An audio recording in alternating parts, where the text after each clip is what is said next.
Hello everyone, एक बार फिर स्वागत है आप सभी का अपने यूट्यूब चैनल पर। तो फ्रेंड, जैसा कि आप थंबनेल पे देख ही चुके हो, ये आपके लिए लास्ट मैसेज रहेगा एचपीयू बीएड एंट्रांस 2025 के एस्पिरेंट्स के लिए मेरी तरफ से। तो फ्रेंड्स, वीडियो को शुरू करने से पहले अगर आप चैनल पे पहली बार विजिट कर रहे हो तो चैनल को सब्सक्राइब भी जरूर कर दे और बेल आइकन प्रेस करना ना भूलें और नोटिफिकेशन ऑन कर दे ताकि मेरे आने वाली हर वीडियो की नोटिफिकेशन आपको मिलती रहे। तो फ्रेंड, जैसा कि आपको पता है कि कल यानी कि 27 मई 2025 को आपका एचपीयू बीएड एंट्रांस का एग्ज़ाम जो है वो कंडक्ट किया जाएगा एचपीयू द्वारा। तो अब मेरी तरफ से आपके लिए एक लास्ट मैसेज रहेगा सभी एस्पिरेंट्स के लिए। तो फ्रेंड्स, जैसा कि आपको पता है कि आपका जो एग्ज़ाम है वे 150 मार्क्स का होगा। 150 क्वेश्चन पूछे जाएंगे, हर एक क्वेश्चन 1 मार्क्स का होगा। एचपीजी के, इंडियन जीके के 15-15 क्वेश्चन पूछे जाएंगे, हिंदी इंग्लिश के 20-20 और रीजनिंग एबिलिटी और मैथ के 20 क्वेश्चन पूछे जाएंगे। टीचिंग एप्टीट्यूड के 40 और national commissions and committees on education के 20 क्वेश्चन पूछे जाएंगे। तो अब वीडियो को शुरू करते हैं। तो सबसे पहले मैं आपको बता देना चाहता हूँ कि आपने एग्ज़ाम का जो स्ट्रेस है वो नहीं लेना है, टेंशन नहीं लेनी है। आप सभी एस्पिरेंट्स का जो एग्ज़ाम होगा वे अच्छा हो जाएगा। बस ये आपने भूल जाना है, कोई टेंशन नहीं लेनी है, कोई स्ट्रेस नहीं लेना है। बिल्कुल आपने कूल माइंड होके जो है वो अपना एग्ज़ाम देना है। आपने सभी ने अच्छी तैयारी की है, सभी ने अच्छी प्रिपरेशन की है अपनी। अब बाकी आपने एग्ज़ाम जो है वो बिल्कुल फ्री माइंड होके, आपने कूल माइंड होके आपने एग्ज़ाम देना है। बाकी आपका रिज़ल्ट जो है वो सभी का पॉजिटिव ही आएगा। ये भी मुझे इतना विश्वास है, आपका रिज़ल्ट जो है वो पॉजिटिव आएगा। आप सभी ने अच्छी मेहनत की है, ठीक है। अब बात करते हैं, कुछ इम्पोर्टेंट पॉइंट्स हैं जिसका आपने ध्यान रखना है एग्ज़ाम देती बार। तो पहला पॉइंट है कि मान लो कि क्वेश्चन दिया है, आपको पता है बाइलिंगुअल होगा, ठीक है। बाइलिंगुअल होगा, हिंदी इंग्लिश दोनों में आपको क्वेश्चन देखने को मिलेंगे वहाँ पर। अगर हिंदी और इंग्लिश दोनों क्वेश्चंस में जो है वो डिफरेंस देखने को मिलता है तो इंग्लिश वाला ही ठीक माना जाता है। ये बात आपने ध्यान देनी है, ठीक है। तो इंग्लिश और हिंदी दोनों क्वेश्चन में अगर डिफरेंस होगा तो वो इंग्लिश वाला ही जो है वो फाइनल माना जाता है, करेक्ट माना जाता है, सही माना जाता है, ठीक है। पहली बात तो ये होगी। उसके बाद बात करते हैं, जो आपकी इम्पोर्टेंट सेक्शन है वो टीचिंग एप्टीट्यूड और एटीट्यूड की है। 40 क्वेश्चन उसमें पूछे जाते हैं, 40 मार्क्स के। हर एक क्वेश्चन जो होता है वो 1 मार्क्स का होता है। और ये जो क्वेश्चंस होते हैं टीचिंग एप्टीट्यूड और एटीट्यूड के, आपने वीडियोस में देखे होंगे, प्रीवियस वीडियोस में।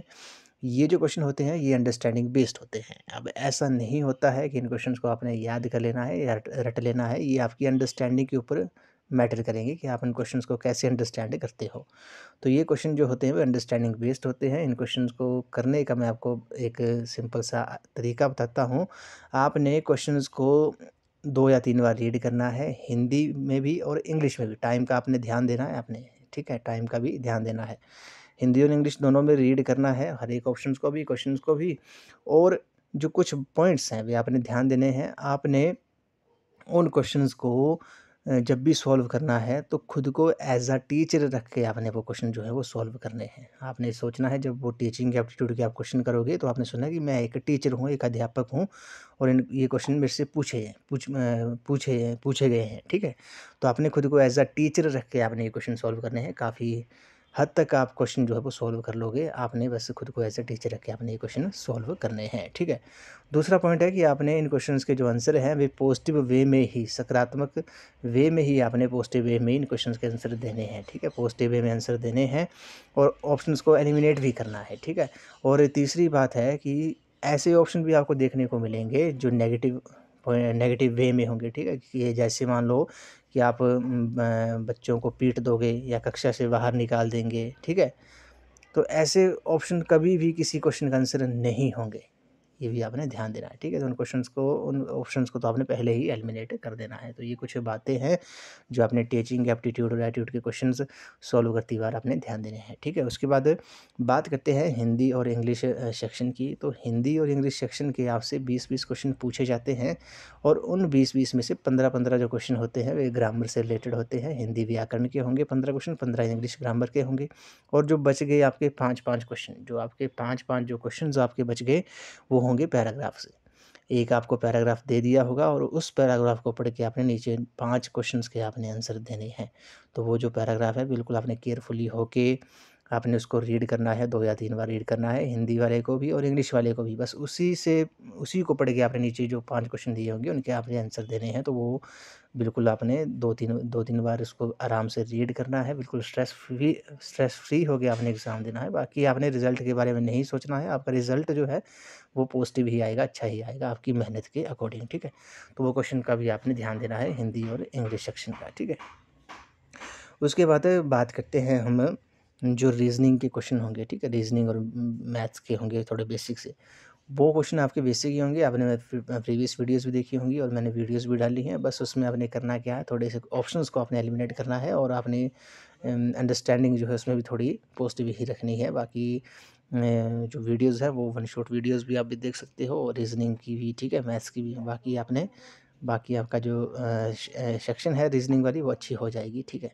बस आपने ऑप्शंस को वहाँ पे एलिमिनेट करना सीखना है। थोड़ी आप प्रीवियस वीडियो से भी हेल्प ले सकते हो।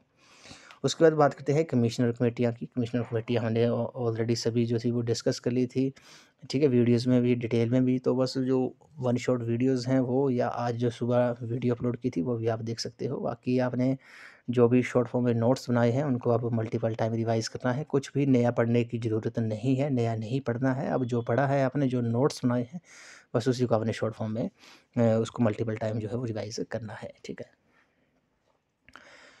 उसके बाद लास्ट में बात करते हैं एचपी जीके और इंडियन जीके के, ठीक है। एचपी जीके और इंडियन जीके की बात करते हैं। जो सिलेबस में टॉपिक्स जो मेंशन किए थे एचपी ने, उनको आपने ऑलमोस्ट कवर कर ही लिया था और उनके आपने वीडियोस भी देखी होगी और उन क्वेश्चंस के आपने नोट्स भी बनाए होंगे। बस उन्हीं नोट्स को थोड़ा आपने रिवाइज़ कर लेना है मल्टीपल टाइम। और जो करंट अफेयर की वीडियो थी वो भी एक बार आपने रिवाइज़ कर लेनी है। वहाँ से भी क्वेश्चन 1 या 2 एग्ज़ाम में पूछ सकते हैं, ठीक है। बाकी आपने बस कुछ नहीं करना है, जो आपने नोट्स बनाए हैं उन्हीं को रिवाइज़ करना है। अब नया पढ़ने की ज़रूरत नहीं है, इससे आपका दिमाग भी जो होगा वो डिस्ट्रैक्ट हो जाएगा। अगर आप कुछ नया टॉपिक पढ़ने लगते हो या सोचते हो कि ये भी मैं पढ़ लेता हूँ या पढ़ लेती हूँ, ये छूट गया, ठीक है, तब ऐसा नहीं सोचना है। आपका जो एग्ज़ाम है वे अच्छा हो जाएगा, ठीक है। और स्ट्रेस फ्री होके, आपने टेंशन फ्री होके आपने जो है वो कल का एग्ज़ाम देना है। बाकी मेरी तरफ से यही आपके लिए लास्ट मैसेज था। तो friends, all the very best आप सभी के लिए। आपने बस एग्ज़ाम जो है बिल्कुल आराम से देना है और टाइम का जो है वो ध्यान देना है, ठीक है। इन बातों का आपने ध्यान रखना है। यही मेरी एक मैसेज था आपके लिए। लास्ट वीडियो थी HPUB एंट्रांस 2025 के लिए। और कल जैसे ही आपका एग्ज़ाम ख़त्म हो जाएगा तो आप 9816270168 नंबर पे क्वेश्चन पेपर जो है वो व्हाट्सएप पर ज़रूर कर दें, ठीक है। क्वेश्चन पेपर जो है वो आपने इस नंबर पे जो है व्हाट्सएप कर देना है। तो फ्रेंड्स, आज की इस वीडियो में बस इतना ही। आई होप आपको ये वीडियो पसंद आई होगी। तो वीडियो को लाइक, शेयर एंड कमेंट जरूर कर दें और चैनल को सब्सक्राइब भी ज़रूर कर दें। तो फ्रेंड्स, बस आपने स्ट्रेस फ्री होके जो है एग्ज़ाम देना है, टेंशन नहीं लेनी है। आपका सभी का एस्पिरेंट्स का जो एग्ज़ाम है वह अच्छा हो जाएगा, ठीक है। तो बस यही मेरा आपके लिए लास्ट मैसेज था। बाकी देखते हैं कि कल का जो पेपर है वह आपका कैसा आता है, ठीक है। बस आपने व्हाट्सएप कर देना है जो आपका कोई क्वेश्चन पेपर होगा, मैंने जो नंबर दिया आपको, ठीक है। तो थैंक यू फ्रेंड्स।